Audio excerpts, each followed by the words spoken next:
Hi, my name is Hira Shaheen, and in this video, today we are going to discuss another example of our simplex method. And here also I have taken maximization problem.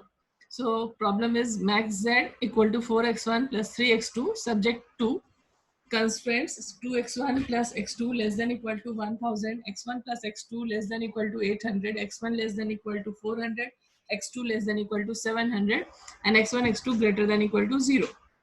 So this is a problem.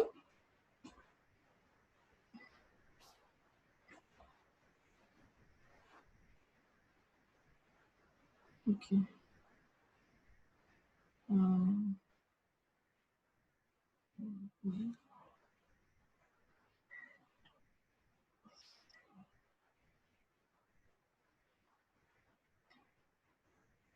the problem is converted to canonical form.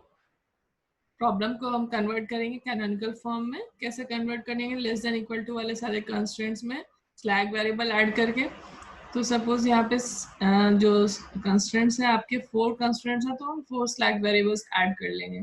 पहले वाले में S1, दूसरे में S2, तीसरे में S3 और S4. और जो लेस देन इक्वल टू वाले कंस्ट्रेंट थे वो कन्वर्ट हो जाएंगे आपके. तो वो लेस देन इक्वल टू वाले कंस्ट्रेंट्स क्या हो जाएंगे? फिर स्लैग वेरिएबल ऐड करने के बाद वो इक्वल टू में कन्वर्ट हो जाएंगे. So when slack variables are added in this constraints, it will become like this, and we write non-negative constraints x1, x2, s1, s2, s3, s4 all are greater than equal to 0. Now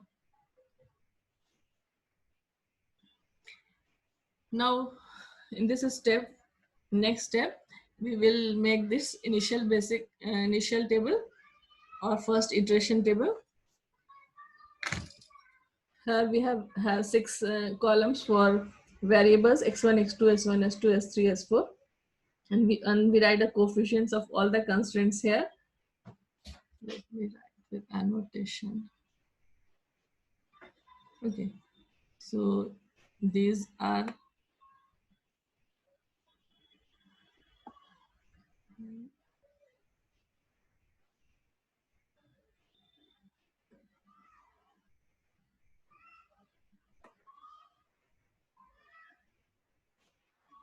all coefficients of constraints.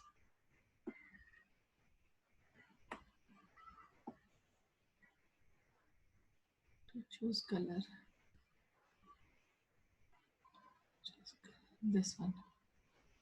Now this is Cj.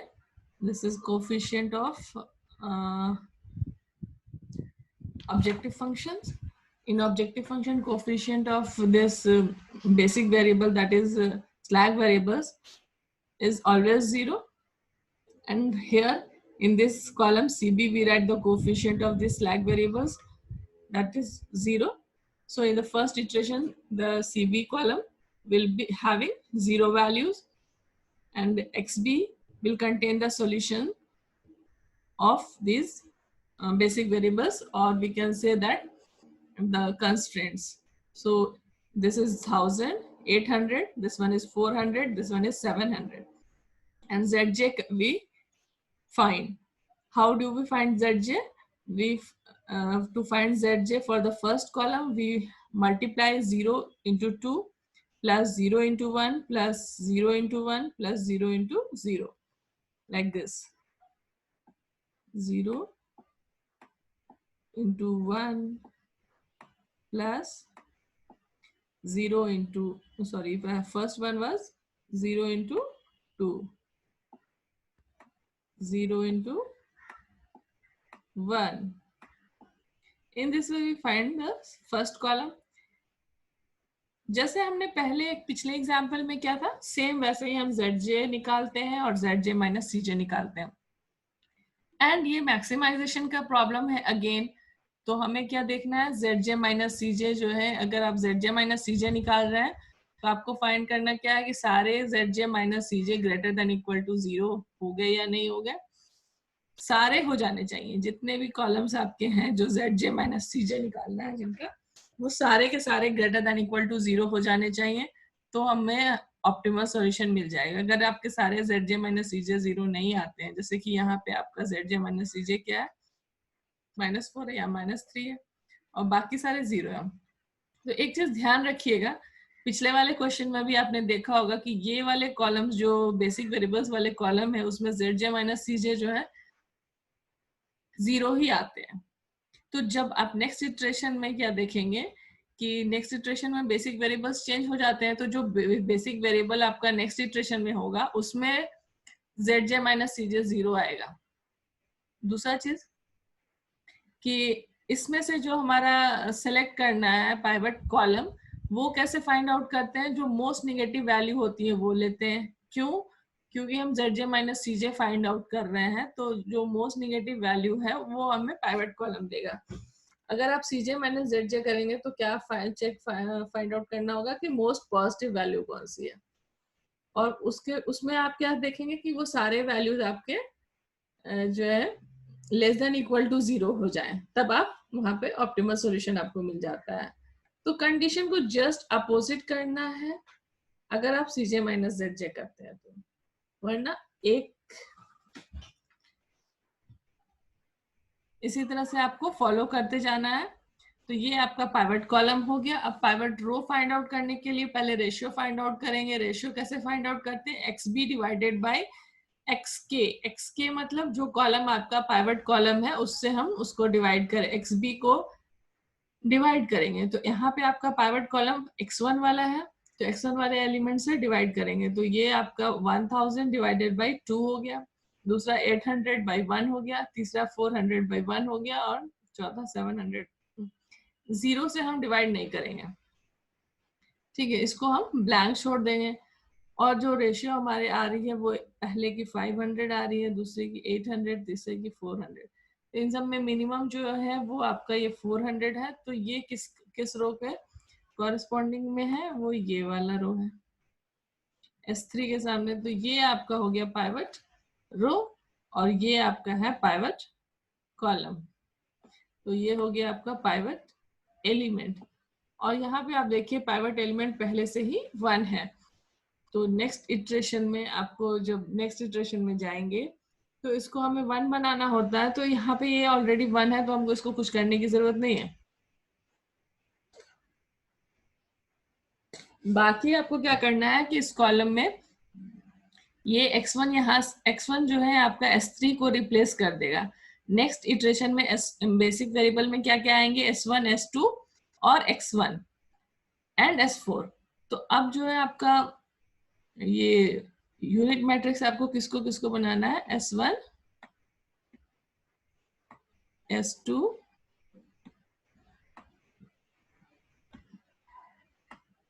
Next है आपका ये हो गया x1, ये x1, ठीक है ना, और ये है आपका S4।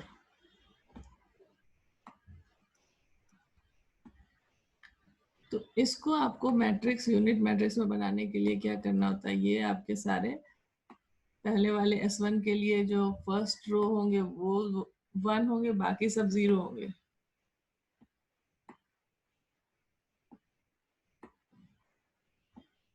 इसमें आपके ये वाला 1 होगा और बाकी ये दोनों 0 होंगे।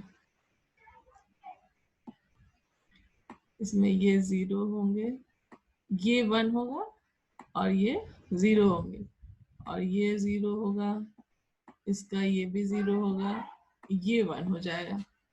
तो x1 वाले कॉलम में आपको यहाँ पे 1 बनाना होगा और इन सबको 0 करना होता है। तो इन सबको 0 करने के लिए क्या करना होगा, देखिए यहाँ तो 1 है, ये 0 है। इसको 0 बनाने के लिए आपको क्या करना है कि इसमें से जो इसकी ओल्ड वैल्यू है इसके न्यू वैल्यू को माइनस कर देंगे, तो ये आपका ये भी 0 बन जाएगा। तो हमें क्या करना चाहिए, इसका मैं ये कलर चेंज करती हूँ आपको दिखे। आर ये रो कौन सी है, 3।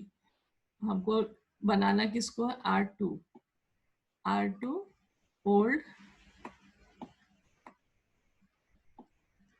Minus R1 new. R1 new आपका 1 ही है और R2 ओल्ड आपका 1 था। तो R2 ओल्ड में से अगर आप R1 न्यू को माइनस कर देंगे जो कि 1 है और ये भी 1 है, तो 1 माइनस 1 0 हो जाएगा। इसको हम अपडेट कर देंगे R2। तो R2 की वैल्यू को अपडेट करेंगे तो ये क्या है, ये R2 न्यू बन जाएगा।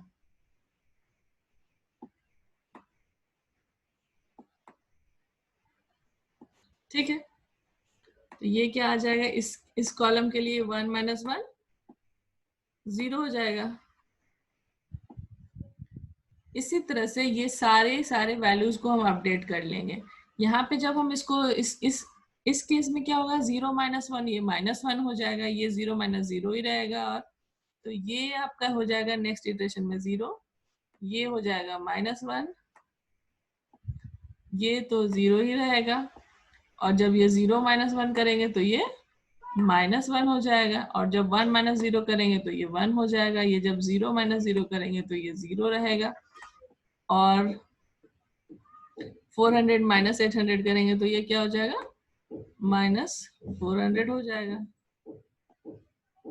या हम ऊपर से माइनस कर रहे थे ना, इसमें से इसको माइनस कर रहे थे, तो ये तो पॉजिटिव हो जाएगा।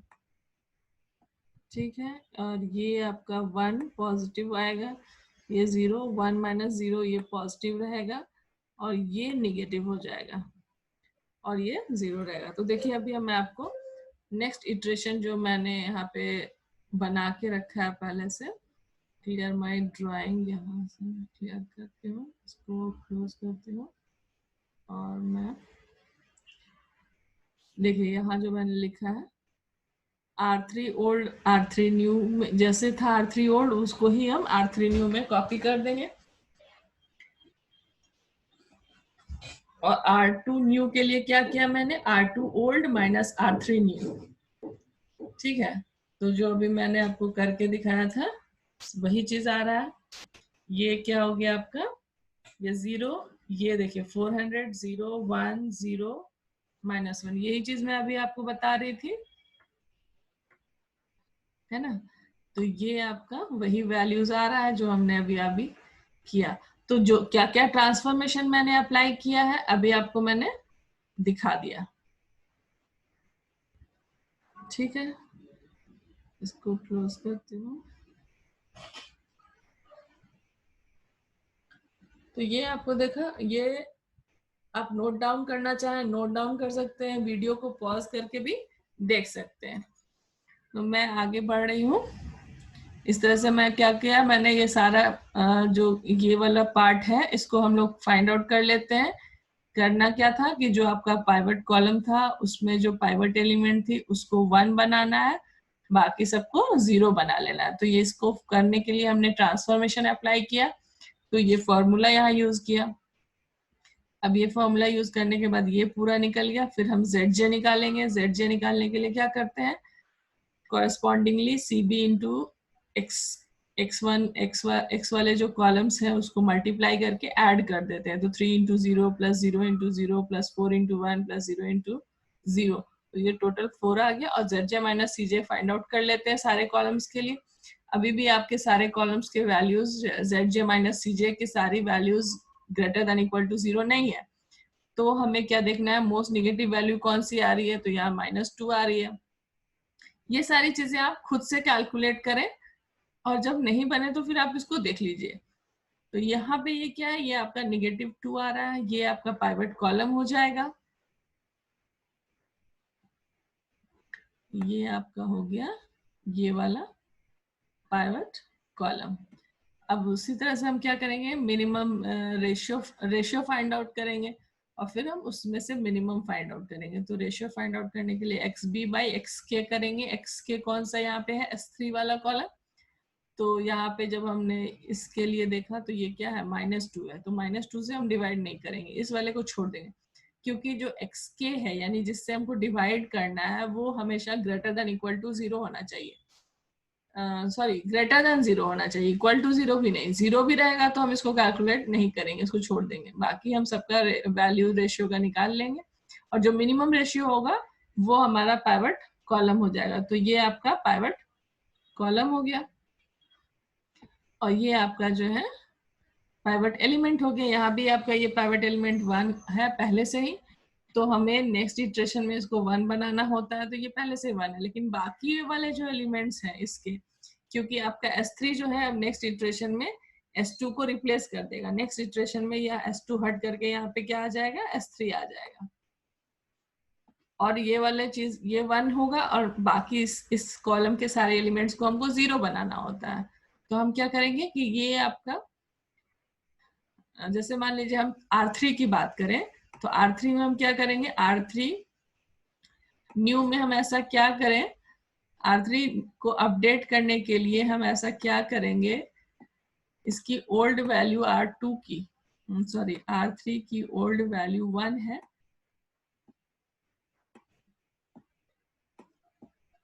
और R2 की न्यू वैल्यू क्या है, 1 है। तो हम अगर R3 ओल्ड में से R2 न्यू वैल्यू को माइनस कर दें तो ये आपका 0 हो जाएगा। R3 ओल्ड आपका 1 था और R2 न्यू आपने 1 बना लिया। 1 था ही पहले से, इसलिए इस बार हमने कुछ भी नहीं किया, एज इट इज छोड़ देंगे। तो ये पूरा का पूरा रो वैसे ही रहेगा। बट हमको बाकियों को, इसके कॉलम के बाकी एलिमेंट्स को 0 बनाने के लिए हम क्या करेंगे कि ये R3 ओल्ड जो है आपका 1 था, इसमें से इसको हम सब्ट्रैक्ट कर देते, ये 0 हो जाएगा। अब 0 में से इसको -1, 0 में से 1 को सब्ट्रैक्ट करेंगे तो ये क्या हो जाएगा, -1 हो जाएगा। 0 में से -1 करेंगे तो ये क्या हो जाएगा, 1 हो जाएगा। ये क्या हो जाएगा, 0 हो जाएगा। 1 - 0 करेंगे तो 1 हो जाएगा और 4 - 200 करेंगे तो क्या हो जाएगा, 200 हो जाएगा। और ये क्या हो जाएगा, ये 0 ही रहेगा। तो क्या आया, 200 1 0 1 -1 0 0। ये आपका नेक्स्ट इटरेशन में होगा और इसका ये वाला रो सेम रहेगा। और इसी तरह से जो मैंने फॉर्मूला अभी आपको दिखाया वो सारे फॉर्मूला यूज करके हम क्या करेंगे, देखिए हमने नेक्स्ट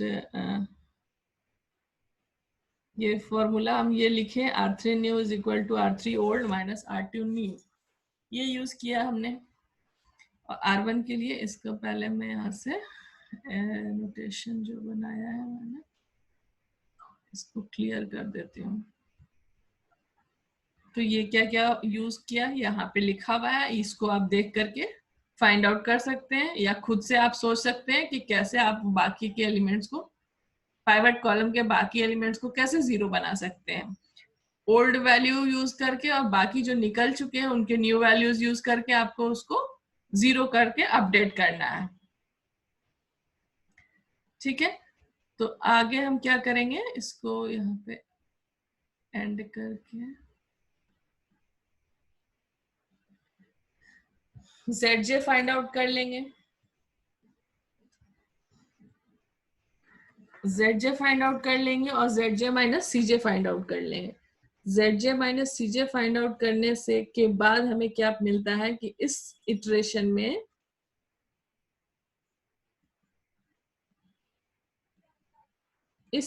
में हमारे जो सारे ZJ माइनस CJ हैं वो क्या है, सारे ग्रेटर देन इक्वल टू 0 आ चुके हैं। तो इसका मतलब क्या है कि हमें ऑप्टिमल सॉल्यूशन मिल गया है और हम यहाँ पे स्टॉप कर देंगे, हमें और आगे बढ़ने की जरूरत नहीं है, हमारा ऑप्टिमल सॉल्यूशन मिल गया है। और Z की वैल्यू क्या आ गई, 2600। ये कैसे निकालते हैं, CB इंटू XB सबको सम कर देते हैं। तो 3 इंटू 600 प्लस 0 इंटू 200, सॉरी हम सिर्फ x1 x2 x3 वाले x1 x2 वाले वेरिएबल को लेंगे। तो 3 इंटू 600 प्लस 4 इंटू 200, तो 600 इंटू 3 1800 होता है और प्लस 800, तो ये क्या हो गया 2600। तो ये Z की वैल्यू आ गई 2600 और x2 की वैल्यू आपकी हो जाएगी 600 और x1 की वैल्यू आ जाएगी आपकी 200। तो ये आपका ऑप्टिमल सॉल्यूशन हो जाएगा। तो इस वीडियो में इतना ही। नेक्स्ट वीडियो में हम मिनिमाइजेशन का प्रॉब्लम लेके आएंगे और देखेंगे कि हम लोग कैसे सिंपलेक्स मेथड से मिनिमाइजेशन के प्रॉब्लम को सॉल्व करते हैं। तो अगर आपको मेरा वीडियो पसंद आ रहा है तो इसे लाइक करें, शेयर करें और मेरे चैनल को सब्सक्राइब करें। Thanks for watching, bye bye, see you next time.